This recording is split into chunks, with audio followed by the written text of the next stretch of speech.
Dobre, tak ďakujem za slovo. Ďakujem predovšetkým, že tu môžem byť a vítam vás na mojej prezentácii sociálne siete v prostredí športových klubov.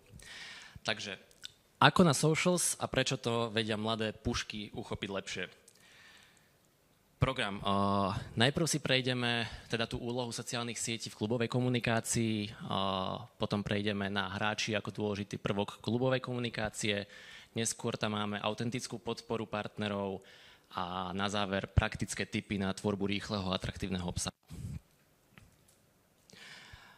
Čo sa týka mňa, tak ako už bolo spomenuté, moje meno je Jakub Varhaňovský a niekedy dávno som sa venoval profesionálnemu športu, robil som cestnú cyklistiku, trochu cyklokros, ale bolo to hlavne teda o tej cestnej cyklistike. Ako náhle som skončil, tak som vyštudoval FMK, marketingovú vysokú školu v Trnave a začal som sa venovať freelancingu v oblasti marketingu. Čiže vlastne od toho roku 2020 to je v podstate nejaký content creation a social media freelance pre organizácie alebo značky, ako je Slovenský zväz cyklistiky, Specialized Bicycles, VIN, Tour of Slovakia. No a potom neskôr som presedlal už na tú pražskú dráhu do firmy ako content manažer a strategist Ruvi, svetovo najznámejšia realistická indorová cyklistická platforma. Takže, úloha socials v klubovej komunikácii. Aký je reálny cieľ socials? Po prvé, formovať identitu, po druhé, budovať komunitu, a po tretie, ľudia chodievajú na sociálne siete kvôli trom veciam. Chodievajú sa tam baviť, inšpirovať a vzdelávať. Toto sú vlastne tri hlavné aspekty, ktoré tam ľudia vyhľadávajú. Nie je nutné, aby tam vyhľadávali všetky naraz, každý má to svoje a každý má ten feed nejak prispôsobený tomu, čo ho naozaj zaujíma. Ako sociálne siete formujú identitu klubu? Prezentujú inakosť a výnimočnosť. Každý klub má nejakú tú svoju výnimočnosť skrz ich hráčov, kultúru, štýlom komunikácie a celkovo. Takže vlastne tie sociálne siete nám napomáhajú komunikovať na tých ľudí, presadiť sa, ukázať sa a ukázať, v čom sme výnimoční iní. Ako budujeme komunitu? To je teda komunikácia a interakcia s fanúšikmi a keďže fanúšici, alebo teda ľudia vo všeobecnosti sú radi, keď niekde patria komunitne, tak našou úlohou cez tie socials je prilákať ich do tej našej komunity, aby ku nám patrili, ale aby sme prehlbovali tie vzťahy s tými našimi fanúšikmi a pracovali s nimi nejako. Chceme, alebo úloha je, aby sme im dávali ten pocit, že niekam patria a že ovládajú niečo, že majú ten dosah v rámci vašeho klubu a tým vlastne zvyšujeme aj tú ich lojalnosť. Ďalej, dôveryhodnosť versus promo obsah. Samozrejme, vždycky je to taký boj pri tých sociálnych sieťach, že na jednu stranu chceme byť dôveryhodní, chceme byť autentickí, ale prichádza tu ten clash s tým promo obsahom a nie vždycky sa to dá veľmi dobre vyrovnávať, ale zase nie je pravda, že by sa to nedalo. Naša hlavná úloha je balancovať práve tieto dva aspekty, čo je dôveryhodnosť a promo obsah. Vysvetlíme si neskôr, ako na to. Mám tu vždycky aj nejaké príklady, nejaký best practice.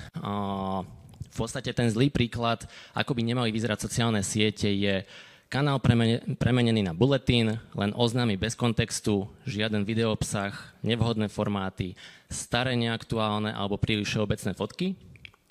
No a ten prípad, ako by to mohlo vyzerať, ako by to malo vyzerať, je klub s aktívnymi Instagram stories, tréningov, jednoduchými reels s pointou, zapojenými hráčmi, ktorí využívajú na interakciu s publikom. Hráči ako dôležitý prvok klubovej komunikácie a teda hráči ako nosiče príbehu.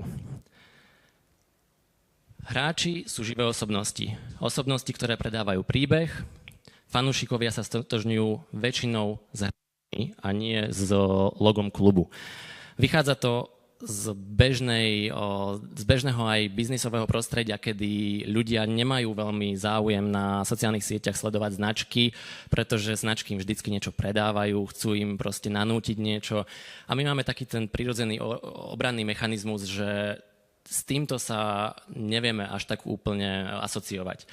Čo je ale lepšie komunikovať takto s hráčmi, pretože ľudia sa s tými hráčmi dokážu stotožniť. Pri športe je to trošku inak, by som povedal, pretože predsa len športové kluby nepredávajú nevyhnutne vždycky tým ľuďom niečo a samozrejme ten klub reprezentuje akúsi komunitu ľudí, ktorí fandia hráčom tej hre a celkovo tomu športu. Takže čo je pre nás v tomto prípade dobré, nie je to až taký ťažký boj v prípade, keď komunikujeme klub v športe, ako niekde nejaká firma v biznise. Hráči prinášajú emócie a športový marketing je špecifický tým, že tie emócie netreba vyvolávať nevyhnutne. Zase dám príklad z toho biznisového marketingu, kedy marketingové tímy sa snažia vyvolávať vždycky nejakú tú emóciu, pretože predávajú a snažia sa asociovať svoju značku skrz tie emócie, pretože keď vyvoláme nejakú pozitívnu alebo negatívnu emóciu, uloží sa nám tá značka v hlavách, pamätáme si ju, vieme o nej. Pri športovom marketingu to není ale až také ťažké, pretože v rámci tej hry, v rámci tých príprav a všetkého toho fandenia tým klubom, tie emócie, ľudia tými emóciami proste sršia a jediná naša úloha, ktorú treba spraviť, je, že treba to využiť. Treba si to všímať, treba to hľadať a tie emócie treba využiť v ten potenciál ako naše plus. Každý hráč má svoj osobný príbeh, zázemie a štýl. A to je tiež niečo, čo v podstate hľadáme v tých hráčoch, čo chceme vyťahovať a čím chceme komunikovať. Neskôr ešte vysvetlím konkrétnejšie ešte k tomuto. Socials sú ako portrétna fotografia. Nejaký problém máme, ale... už sme späť. Dobre, takže socials sú ako portrétna fotografia. Čím väčší pocit dôvery a slobody, tým prirodzenejší a pútavejší obsah vzniká. Budujme vzťahy. Pri tomto slajde by som chcel povedať, že v podstate s tou portrétnou fotografiou je niečo, čo ma naučil jeden fotograf, u ktorého som sa školil, keď som začínal s fotením. Vysvetľoval mi, že vlastne portrétna fotografia nie je o nejakom skille, ale je to skôr o fotografovi. Je to o tej komunikácii s dotyčnou osobou, s tým modelom. Samozrejme, že pri tej portrétnej fotografii treba mať aj nejaký skill, treba vedieť pracovať s foťákom, treba vedieť nasvietiť tú osobu, ale čo je najdôležitejšie, je to, ako pracujeme s tým modelom. Keď je zlý portrétny fotograf a to pri tom fotení vzniká napätie, nikdy nezachytíme ten presný, autentický moment toho daného človeka, ktorého fotíme a nikdy nevytiahneme z neho povedzme to kúzlo tej fotografie.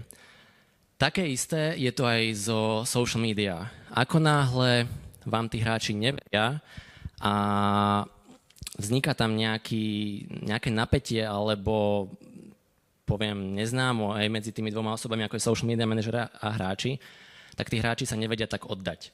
Čím viacej budeme budovať tie vzťahy s tými hráčmi, ktorých vlastne natáčame do toho obsahu a podobne, alebo im začneme ukazovať, že naozaj ako social media manažer na to máme a že ten obsah, ktorý vytvoríme, bude naozaj dobrý, tak tí hráči sa nám otvoria.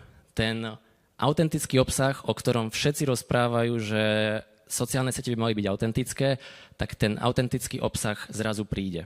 Čiže, ako som povedal, social sú ako portrétna fotografia a treba budovať tie vzťahy s tými, ktorých natáčame, aby sme vytiahli čo najautentickejší zážitok z celého toho. Hráč ako spolutvorca? No, v marketingu máme na to taký pojem ako outreach. Vysvetlím, čo to znamená. Outreach je v podstate, keď chceme dosiahnuť nejaký awareness, nejaké zhliadnutia, nejaké lajky za našu bublinu. Keď sa snažíme vlastne komunikovať na ľudí mimo nášho pôsobenia, mimo nášho fanbase. O čom tu teraz hovorím je, že s tými hráčmi, že tí hráči sú ako ideálny príklad na to, ako sa dá robiť ten klubový outreach, a teda skrz spolupráce na sociálnych sieťach. Môžeme spolupracovať s hráčmi na obsahu ako Q&A, otázky vždy zaujímali, IG takeovers, behind the scenes ľudia milujú, zábavné momenty, pozvánky, technický breakdown. Tým technickým breakdownom myslím nejaké najznámejšie basketbalové techniky rozbité do základných pohybov alebo niečo, čo jednoducho bežní ľudia nepoznajú a nemajú o tom nejaký pojem, pretože v rámci toho, ako sledujú hru, si tieto veci nevšímajú. Takže keď vlastne chceme budovať alebo získavať väčšie zhliadnutia, viac rozširovať toto naše publikum, tak tí hráči sú ideálni ľudia na to, aby sme mohli toto praktizovať. Spravíme si collaboration post s nejakým hráčom, ktorého v tíme máme, praktizujeme to na pravidelnej báze, nie len raz za pol roka, alebo kedy sa to hodí, a stále vlastne zvyšujeme tú možnosť dostať sa k ďalším a ďalším a ďalším ľuďom. Nehovoriac o tom, že vlastne stále, keď robíme ten obsah s tými konkrétnymi hráčmi, tak vyťahujeme tie ich osobnosti, zaujímavé to pozadie alebo to behind the scenes, ktoré ľudia milujú. Zase tu mám zlý a dobrý príklad. Tak ten zlý je, že klub síce má hráčov, ale nevyužíva ich v obsahu dostatočne. Instagramový profil je preplnený grafík, výsledkov bez tvári, nulový priestor pre emócie či príbeh jednotlivcov. V prípade v tom dobrom príklade tam máme klub aktívne hľadá spoluprácu pri obsahu, snaží sa identifikovať silné stránky hráčov mimo alebo v rámci ihriska a tieto prvky kreatívne využíva v komunikácii s fanúšikmi. Takto vzniká obsah, ktorý nie je len o športe, ale aj o osobnostiach, ktoré za ním stojí. A tie témy môžu byť vkus na hudbu, cit pre humor, záujem o módu, skryté hobby či špecializácia v športe.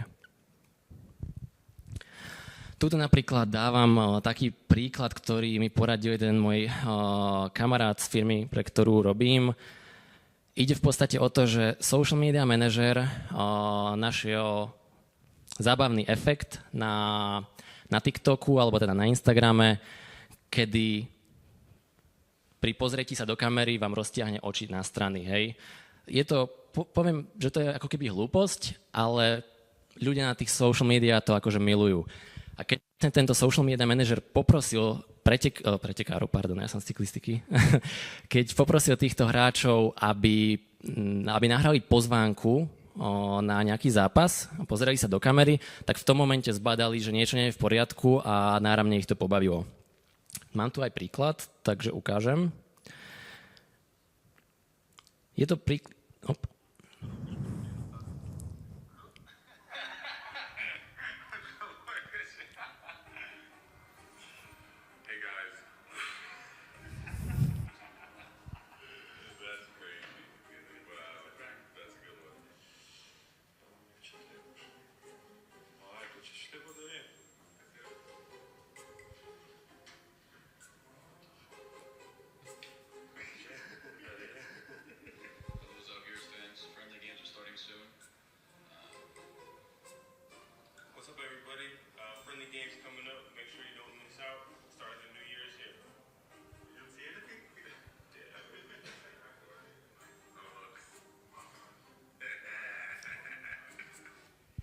No, tak toto bol akože veľmi pekný prípad napríklad toho autentického obsahu, ktorý na sociálnych sieťach vieme nájsť a ako náhle tá interakcia s tým social media manažerom je pozitívna a vedia pekne spolu fungovať, tak dokážu vytvoriť takýto obsah, ktorý konec koncov príde niekomu možno ako hlúposť alebo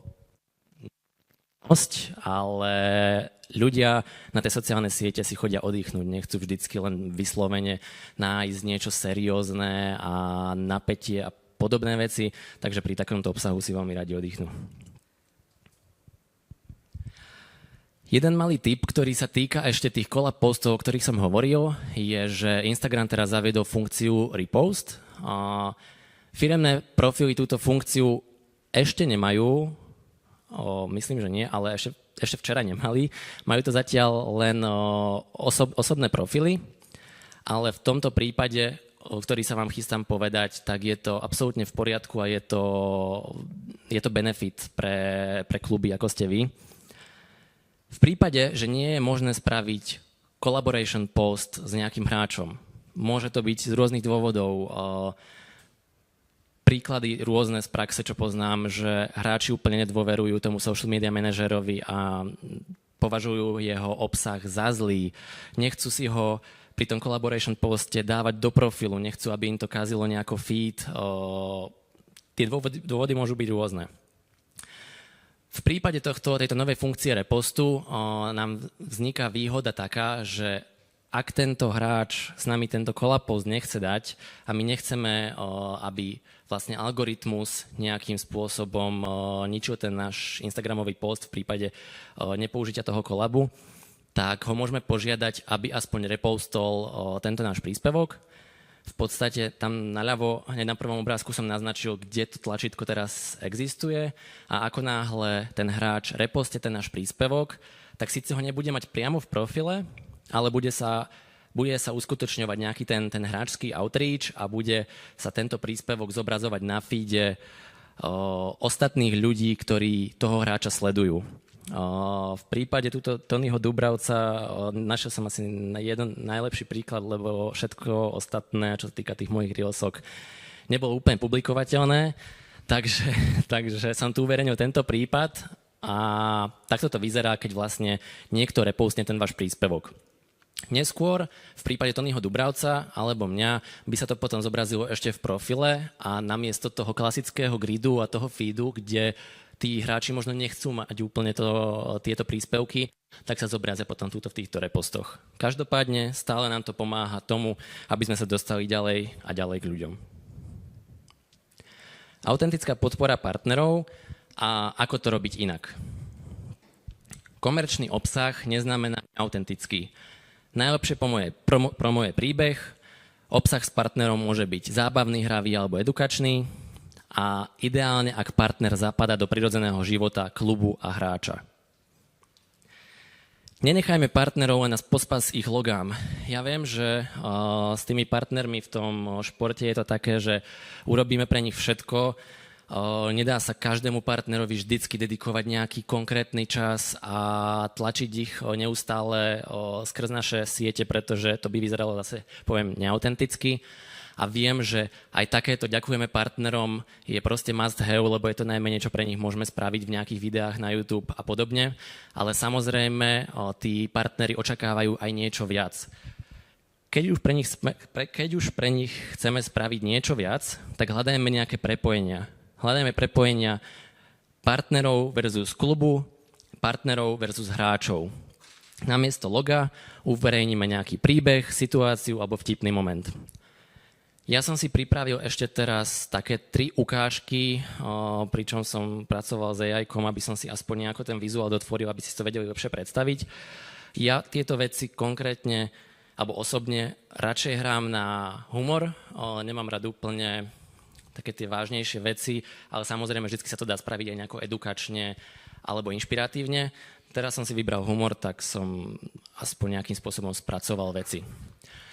Príklad. Ďakujeme Zipseru za to, že po ich párkoch idem ako pilky. Je tam boxovací hráč a môže to byť nejaký spomalený záber, alebo niečo na štýl Zima nemá šancu od mesta Bratislava, ak si to pamätáte, tam bol ten pán, čo obsluhuje posýpače a praví, že Zima nemá šancu, že sme pripravení, tak presne to je to, čo si v tejto situácii viem predstaviť, že aj takáto môže byť vlastne tá prezentácia tých partnerov a kľudne to môže byť otočené na humor. Ďalší príklad je, že ďakujeme Citroën za to, že Marian konečne nemešká na tréningy, lebo ho jazda na tréning baví. To je ďalšia z možností, ako napríklad pretlačiť nejakého partnera, ako je Citroën a zase hľadáme nejaké tie prepojenia. Je to partner Citroën a je to tá situácia, alebo teda prepojenie s hráčom, že Marian a ten vyslovene meškáva na tréningy, tak to využijeme v našej komunikácii a ideme s tým ďalej. Mám tu tretí príklad. A to je, že ďakujeme pekáreň Paciga za to, že Jozef konečne začal jesť aj rožky k jeho treske. A zrovna pekáreň Paciga som si všimol pri researchi, že je partner niekoho, ak som Spišská Nová Ves? Alebo? Asi, že? Dobre, asi ich tu nemáme, nevadí, inak by sa možno ozvali.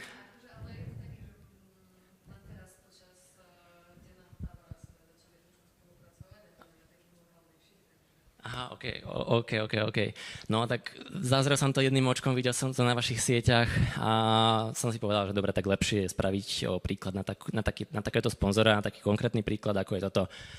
Čo ale chcem ukázať ako odstrašujúci príklad je, že keď nedávate dostatočný dôraz tvorbe z AI, tak vám vznikne takéto video, pričom má to byť prezentácia pre basketbal a AI-ko vám vygeneruje hráča v hokejovom drese a tú tresku vám nenadelí ani nespracuje, ale rovno vám ju kýdne do kelímku ako takú.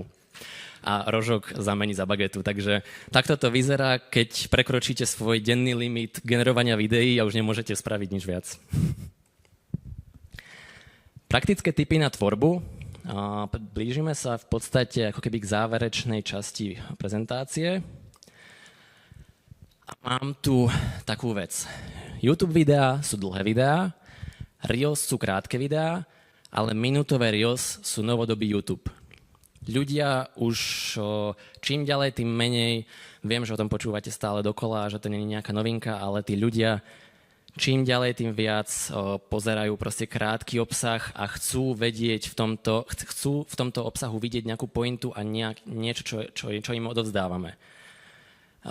Tým nehovorím, že YouTube videá sú zlé alebo niečo. Samozrejme, YouTube videá sú super a patria na YouTube, ale potom, keď tvoríme ten obsah na tie social media alebo teda na Instagram, tak sa správajme k tým Reelsom akože nám nevadí vytvoriť 4-sekundové video alebo 8-sekundové video. Je to úplne v poriadku, pokiaľ v ňom obsiahneme tú pointu. Dôležité je nerobiť príliš dlhé videá, ako je napríklad, že minútové reelsko. Viem, že niekedy to možno tak nefunguje a nejde to inak spraviť, ale už len tým, že vytvárame ten dlhý obsah, tak oberáme sa o to, že sme ho mohli zrecyklovať. Mohli sme ho rozdeliť na 3 časti a mohli sme mať 3 príspevky. Ďalej, ako náhle prekročíte 10 sekúnd videa a ešte ste nedokázali odkomunikovať tú vašu pointu, ten sledovateľ odíde, pretože je to na neho dlho, chce vidieť ďalší obsah, chce vidieť ďalší a vlastne vy sa obráte o to, aby tí ľudia videli tú pointu, ktorú vy chcete odovzdať a zároveň si znižujete ten engagement a to šírenie obsahu ďalej. Takže ak máme niečo, čo napríklad dokážeme nastrihať na menšie časti, ako poviem rozhovor, vykašlíme sa na to, aby sme uverejňovali minútový rozhovor s 30 otázkami, radšej to rozdielme a spravme 6 menších videí po pár otázok. Takže to, čo som vlastne aj spomínal, nebojme sa ultrakrátkych videí, používajme šablóny, reel s hudbou, je to stále aktuálne a je to pravda, že to napomáha šíreniu týchto videí, hlavne keď sú to teda, keď je to hudba z trendy sekcie. Vždycky v tom biodri Reelsok na Instagrame nájdete tú sekciu trendy hudba a keď z nej vyberiete, tak to je garantované, že vám to zase ten algoritmus posunie niekam ďalej. Donedávna to boli ešte nejaké dohady, ale už to Instagram potvrdil a naozaj to napomáha tomu šíreniu. Ďalej používajme hooky, to sú všetky tie úvody, ktoré robili youtuberi dakedy na YouTube, kedy tlieskali na začiatku videa, alebo si liali vodu na hlavu, alebo proste niečo, čo zaujalo pozornosť tých sledovateľov a ako náhle zaujali reálne tú pozornosť tých sledovateľov, tak už ich mali a už vlastne dopozerali väčšinou celé to video a dokázali tí ľudia s tým hookom na začiatku odkomunikovať aj celú tú pointu neskôr vo videu. Trendy formáty, treba sa obhliadať, stále treba si robiť aktívne sledovanie a aktívne nasávanie obsahu na sociálnych sieťach.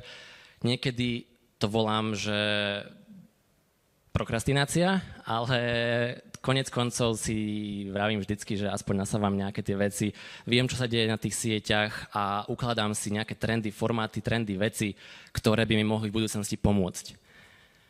Mám tam aj napísané, že ukladajme si, čo sa nám páči a vytvárajme si studnicu obsahu. Najhoršie, čo je, keď ideme tvoriť social media príspevky na poslednú chvíľu, je, že keď natočíme nejaký obsah, napríklad zo zápasu, a hodinu k tomu hľadáme ten formát, ktorý chceme použiť. Či už to je hudba, alebo to je nejaká grafika, alebo čokoľvek, čo sa nám niekde v hlave zdá, že sme to videli na tých sociálnych sieťach, že to by mohlo byť to, čo chcem použiť na toto video, to je najviac zabitý čas. Najlepšie je, keď uvidíme nejaký zaujímavý formát, nejakú zaujímavú hudbu, vždycky si to ukladajme. Tieto šablóny sa dajú zrecyklovať, dajú sa použiť a keď natočíte nejaký zaujímavý obsah na tréningu alebo na zápase, automaticky viete, idem sa pozrieť do sekcie, pretože si všetko ukladám a nájdem tam to, čo to chcem vlastne použiť, zrecyklujem a použijem to v tom obsahu. Stratégia a plánovanie sú zlato pre tvorbu. Plánovanie obsahu.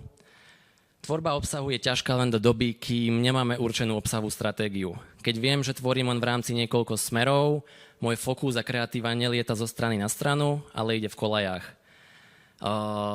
Toto je v podstate to, že určite, jak som sa aj pozeral, robil som si ten research a sledoval som vaše sociálne siete a naozaj niektoré boli, že super a ja si aj uvedomujem, že nehovorím možno niekedy úplne nové veci pre niektorých z vás, ale niektorým to zase môže pomôcť.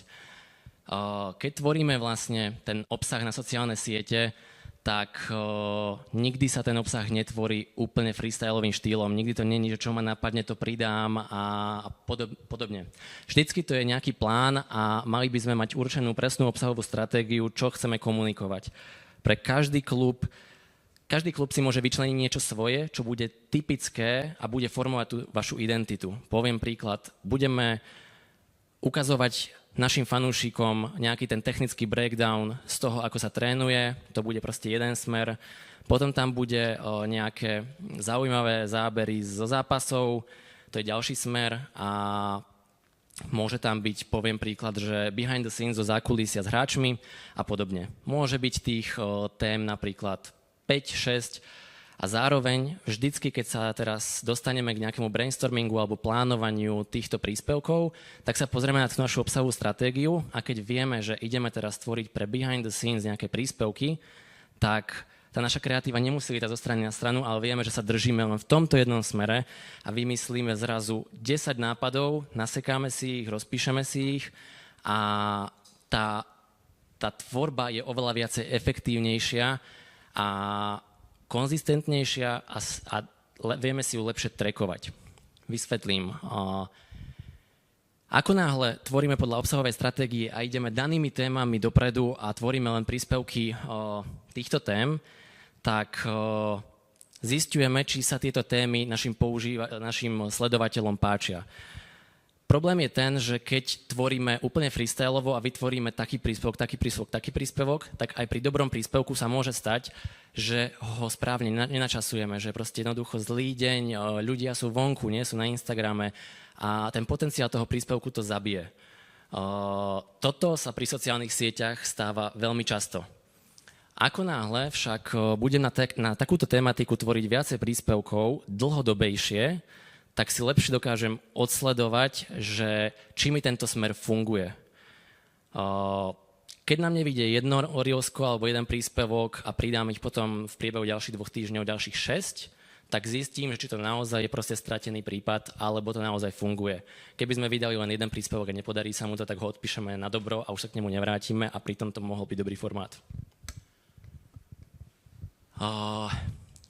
To bolo k tomu, že napomáha to konzistentnejším výsledkom a zisťujeme, čo má publikum rado a efektivita tvorby teda rastie.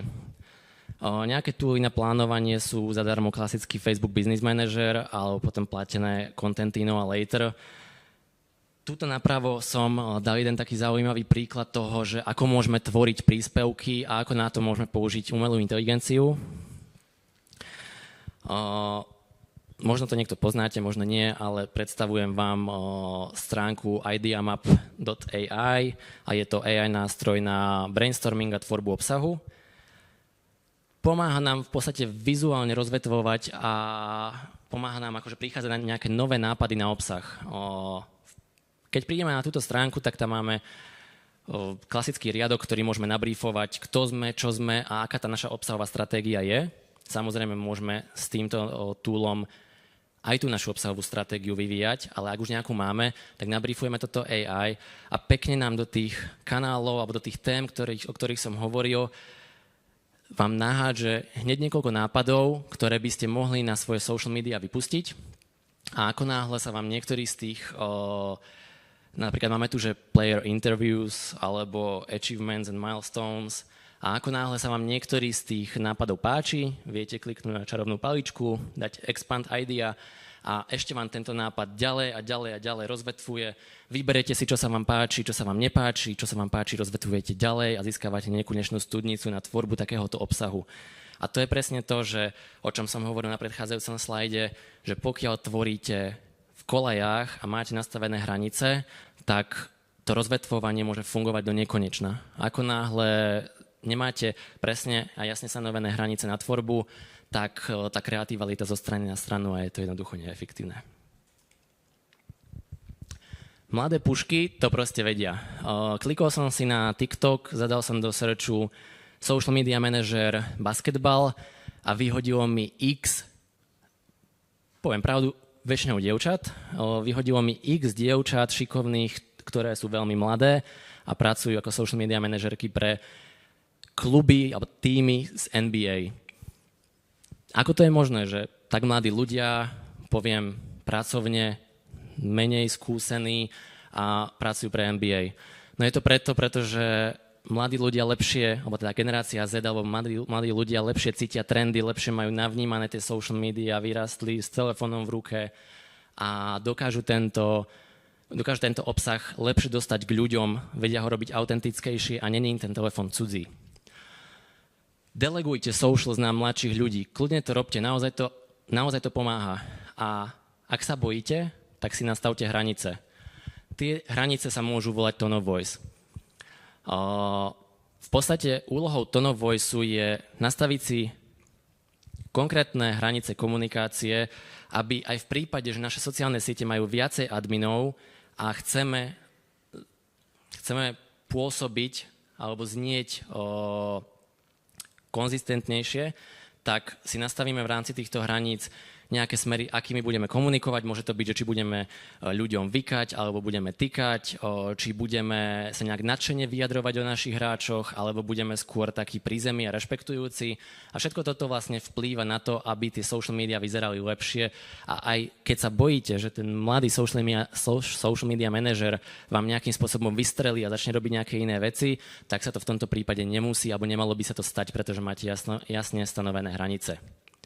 A v prípade, že niečo nevyjde, nevadí. O týždeň si na to aj tak nikto nespomenie, lebo tak social media fungujú a pomáha to len tomu, aby ste mohli ďalej testovať. Takže ak vy vydáte, alebo váš social media manager mladý vydá nejaký príspevok, ktorý úplne nefungoval a možno bol trošku trápny alebo nejakým spôsobom nevyšiel, nevadí. O týždeň si na to nikto nespomenie a vy aspoň viete, že ste ten formát dotestovali, že to nevyšlo a môžete skúšať ďalej.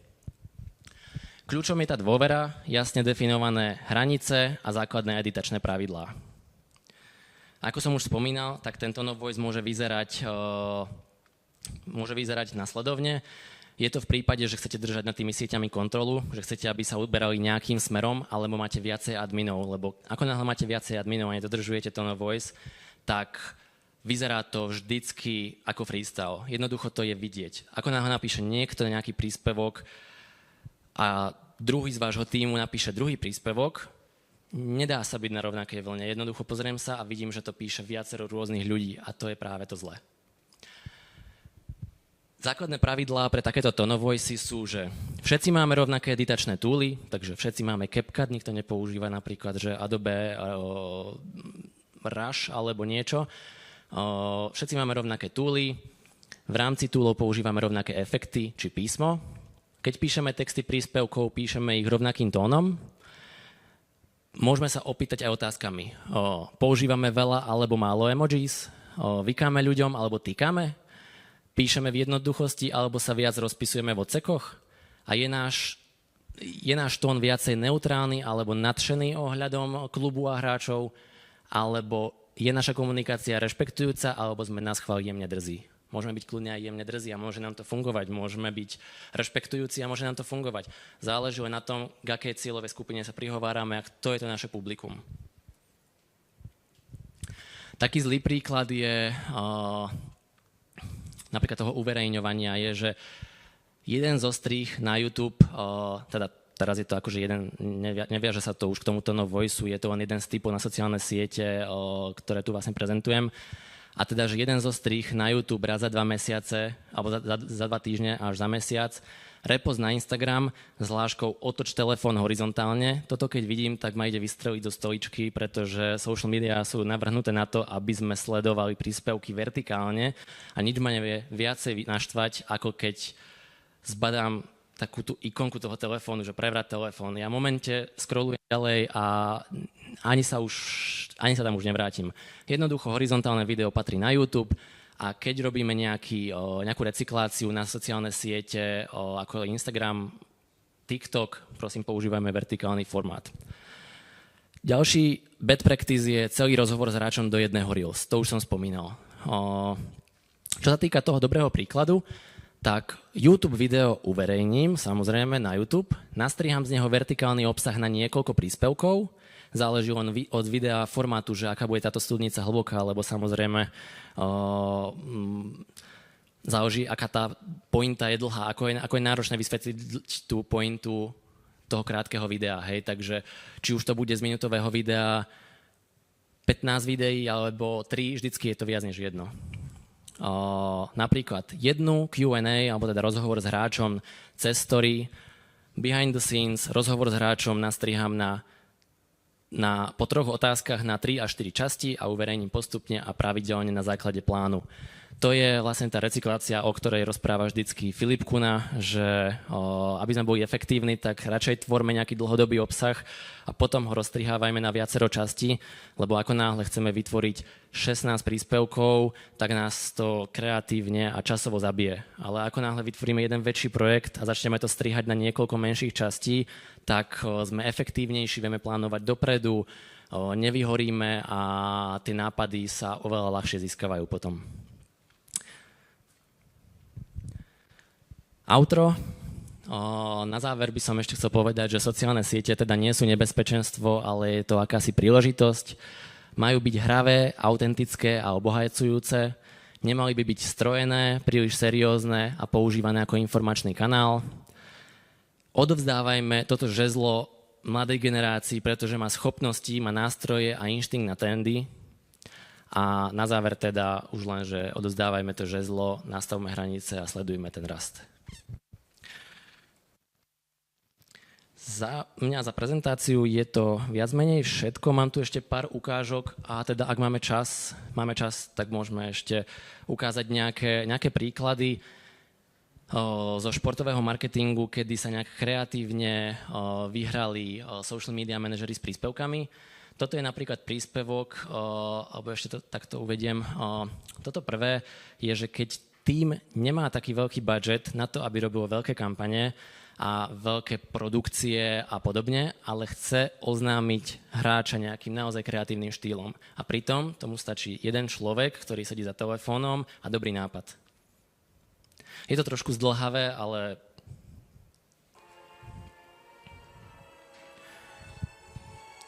tým vlastne chce oznámiť nového hráča do sezóny.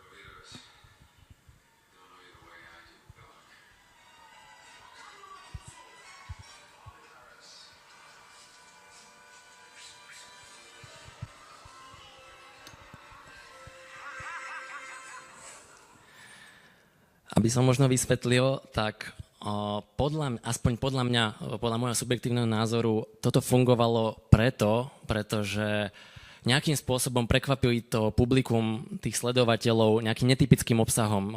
Som fanúšik Barney, sledujem Instagram a zrazu proste vidím to logo v kombinácii s Indiana Jonesom a hovorím si, že čo sa proste deje, akože tak pozriem sa, že čo tým myslia, čo to má vlastne byť. Zároveň tá scéna veľmi dobre buduje napätie a my jednoducho čakáme zažratí, že čo sa vlastne ide diať. A aj keď priznám, že bolo to trošku zdĺhavejšie, než som čakal a trošku som dlhšie pri tom vydržal, tak nakoniec vlastne prišiel ten moment, kedy oni ohlásili, že tá soška je ako keby nový hráč, ktorý prichádza do ich tímu, do novej sezóny a došlo mi, že vlastne čo to je a ten aha moment bol o to silnejší. A samozrejme stálo to euro 50, poviem príklad. Ďalší príklad je...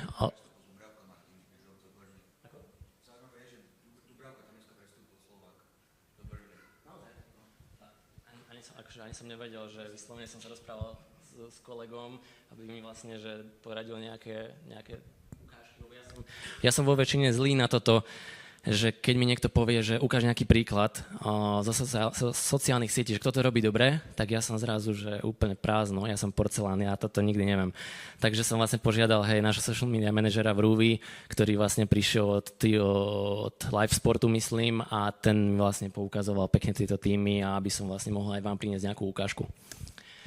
Tuto, čo sa týka toho druhého videa, tak toto je, poviem príklad, že úplné umenie social media je to taká hlúposť, až je to fakt, že dobré. A ten admin bol dosť odvážny na to, aby vlastne toto vypublikoval a vystrelilo to presne tým smerom, ktorým to podľa mňa malo.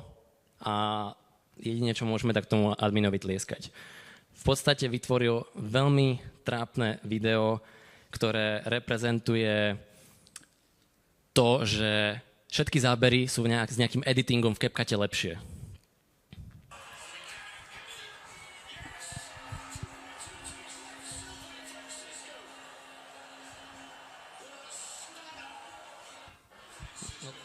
To bolo prakticky všetko, že hovorí sa tam o tom, že v podstate to je surový záber a že všetky veci, ktoré sú vyeditované, sú lepšie. Tak tam dal tú vyeditovanú verziu a presne, čo by sme čakali, tak sa dostalo samú komentárov ako máš skrytý talent, tak ho aj drž skrytý. Alebo prosím, prestaňte editovať. Na jednu stranu to všetkých pobavilo, na druhú stranu to vyburcovalo ľudí, aby písali tie komentáre, ale každý si vlastne uvedomil, že toto nemôže byť proste seriózne, že to nemohli naozaj spraviť. A v tom je to geniálne, že našli tú hranicu medzi tým, kedy to už je prepal a kedy to vlastne môže vybuchnúť dobrým smerom. Potom taká úplne základná vec, ktorú môžeme natočiť hocikedy na tréningu alebo pred zápasom alebo niečo, a použiť to zase ako social media príspevok. Je to v podstate challenge od dvoch futbalistov, kedy si na dva, neviem, ako by som to nazval, pomôžeš mi? Ako? No, na dva koničky, na dva tače si odohrávali tú loptu medzi sebou. A vždycky každý musel dvakrát do nejakú ťuknúť nohou, kopnúť, predtým, než ju prehral naspäť.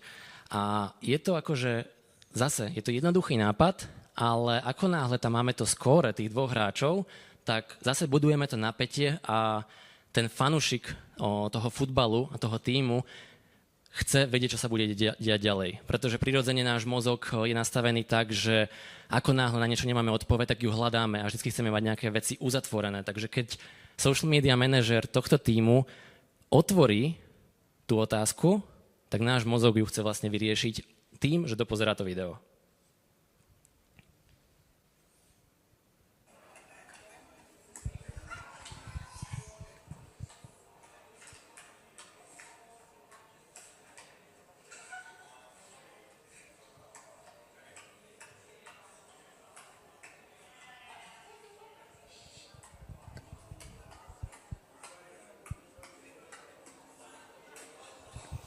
No, takto to pokračuje, poviem až do nekonečná, povedzme, ale v podstate ide tam o to, že Nechali tých hráčov hrať sa, využili to ako ich silnú zbraň, zdieľali to na sieťach a vytvorili im tam nejaké skóre, kedy vlastne postavili dvoch hráčov proti sebe a ten sledovateľ chce zistiť, že kto je ten lepší a zároveň zistí, alebo ho to obohatí aj o nejaké scénky z behind the scenes, hej, že odletí mu tá lopta, ujde mu nadávka, hocičo. Tam sa môže stať naozaj hocičo, je to naozaj autentické a nikdy nevieme, ako to vypadí. A keď máme zapnúť ten telefón a tú kameru aj pri takýchto situáciách, tak je to len naše plus. A keď sa vrátim späť v tejto mojej prezentácii a tí hráči mi dôverujú, tak to vypáli presne takto. Sú uvoľnení, sú autentickí a môžeme s nimi tvoriť nekonečný obsah. Na záver je tu ešte posledná ukážka. To je také, poviem, akože basic. Není to úplne genialita, ale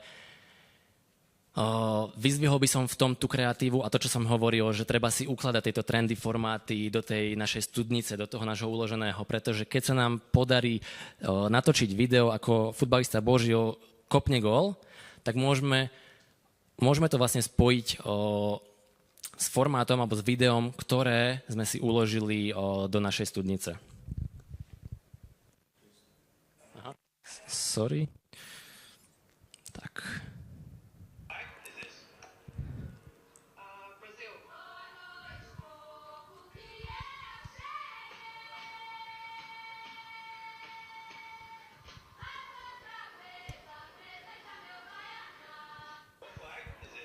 No, v podstate ide len o to, že sa ako moderátor opýtal, že aká je toto vlajka, pri tom, že ukázal akože českú vlajku a baba na to odpovedala, že je to ako Brazil, tak akože takto spojili kreatívne s Božil a samozrejme, že českí patrioti, keď zbadajú toto na začiatku videa, tak samozrejme, že to dopozerajú, lebo proste chcú vedieť, že že to nemohla vedieť a čo sa proste ide diať ďalej. A nakoniec zistia, že vlastne to nejakým spôsobom bolo zakomponované do toho futbalu na toho futbalistu Božila.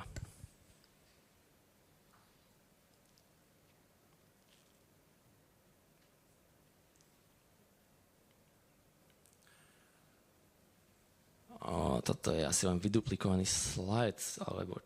Aha, nie. Už chápem, čo sa stalo. Pardon. Dobre.